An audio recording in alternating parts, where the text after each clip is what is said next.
So some of the ways that you found that the substance abuse affected your relationship. Okay, so I recall money and us not being able to pay bills. Um, Basically, you weren't there emotionally, physically, mentally. Um, it affected me pretty badly. Um, Myself emotionally, financially, with the kids. Um,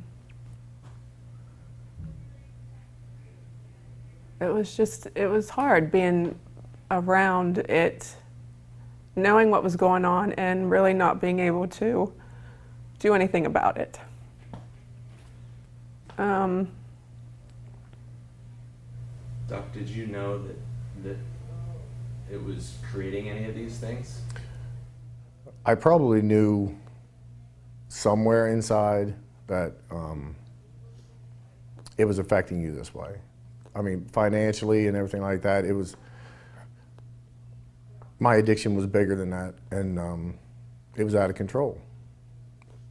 And it just, nothing mattered. I was, I've said it before, I was just empty inside. I didn't care. I didn't care about anything. I know that's hard to hear, I'm sorry.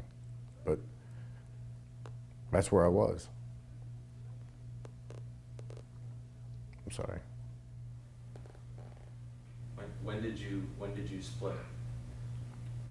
we had It was the first week of June 2011.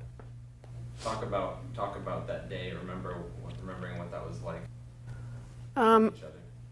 I remember that day actually. It was the night we had been out and I had been complaining and asking for just some sort of emotion,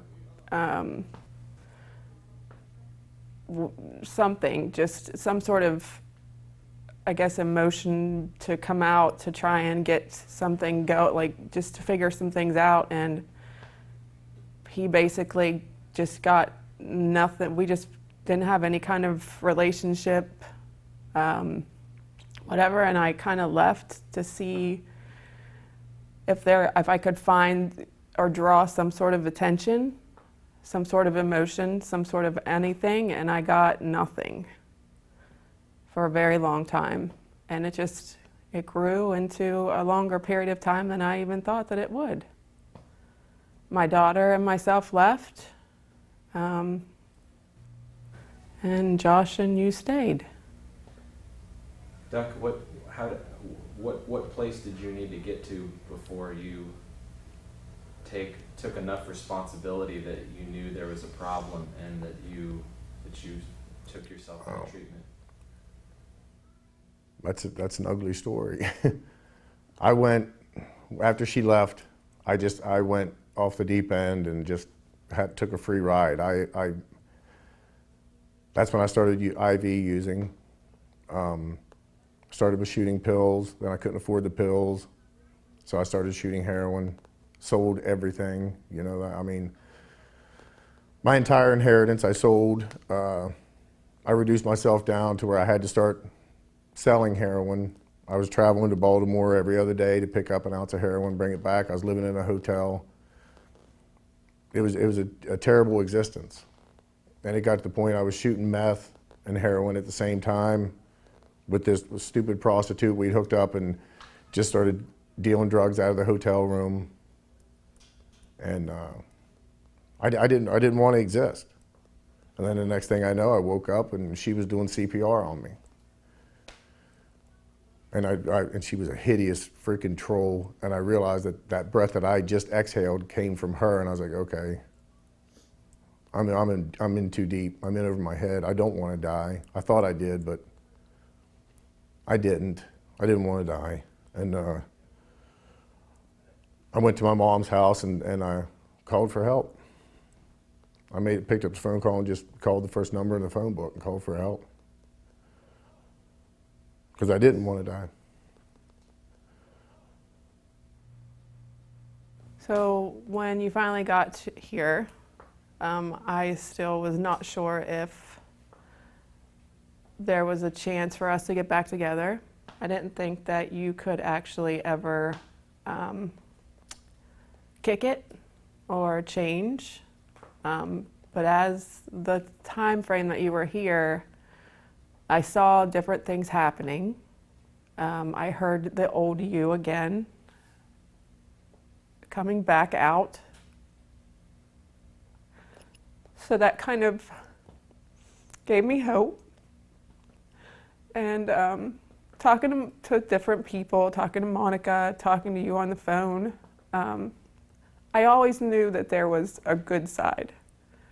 Just the bad side had like pretty well overtaken everything. So I saw that part coming out again. And I figured family weekend came around and I checked plane tickets, and for the three of us to come here was like less than $300. So I kind of took it as a sign, and we came. And but I'll be honest, I never really thought that it would happen, but it did. And so we just do now, day to day, and move forward. Was there anything for you, Duck, that you experienced that you kept in mind the whole time while you're into action that was helping you to keep going? While I was here, I mean, I've been to other treatment centers, but while I was here, they actually made me go to work. I had to go to work on myself, and there was a lot of work I had to do, a lot of things I had to work through. But I remember the day I was sitting in my therapist's office, and I did the third step, and I just surrendered. I just surrendered. That was it. And I said, what do I have to do to just be me again and be whole and not be empty? And after I truly did that and was honest with myself and my therapist, things started happening. I started feeling better. I started moving forward. I always had hope that we'd get back together. That was always in my mind. And I had no clue that you guys were coming down. That was a big surprise. And I remember vividly sitting in the circle on family weekend, and they were right in the middle of a process group, and Andre said, we have a surprise visitor. And my family walked through the door. I just said, there's my family. It's very powerful to think about that. After everything I had done and been through, and then you guys walked through the door. That was a big deal. And then I knew I could be me again. I knew I could then.